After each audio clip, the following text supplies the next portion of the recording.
everyone, Simon Morrell here from Fight Fortress, the MMA Academy in North Wales, United Kingdom.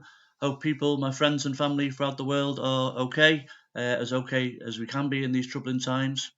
Just a very quick advisory note really, certainly for martial artists. I can't speak for other sports etc.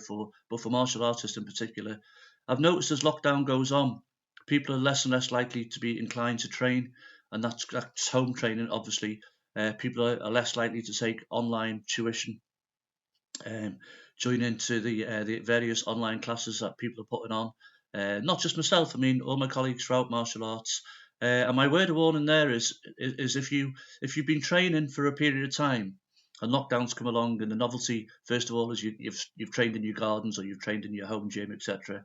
And as it's dragged out a little bit, the novelty's worn off and people seem to be less likely to be inclined to train if what we read on Facebook is true. People are now sitting in the garden, people sitting watching films, Netflix, etc. People seem to lack motivation to train. So as I say, when lockdown is eventually over, and it will be, when the dojo opens again or when your academy opens again, it's going to be so hard for you to get back into training. It takes 2 weeks to get out of a good habit, 2 weeks to get into a good habit. So after 2 weeks of non-training, hey, it's going to take you 2 weeks to get back into it, but it's not the 2 week period of getting back into it. It's a time frame leading up to that period.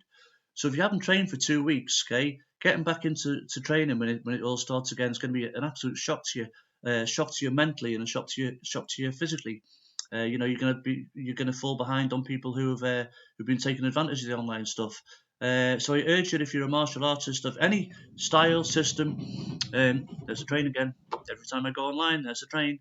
I should make my timings better. So yeah, if you whatever your system, association, your choice of poison, I urge you to do some kind of training at home, 2 or 3 times a week. Okay, try and maintain a standard, and then you're not going to find it such a struggle mentally to get back into the dojo or academy. And once there, it's not going to be such a struggle mentally and physically to get back to where you were. Okay, so don't let this brief period in time put you off track. Okay, get training, take advantage of the online stuff. Take advantage, go on YouTube, get some of the stuff on there, some great stuff on YouTube, but don't go stagnant, okay? Keep yourself active 2 or 3 times a week, and then when it's all over and we're back in our various academies throughout the world, then we're all good to go again, okay? So stay safe, and thanks for listening to this.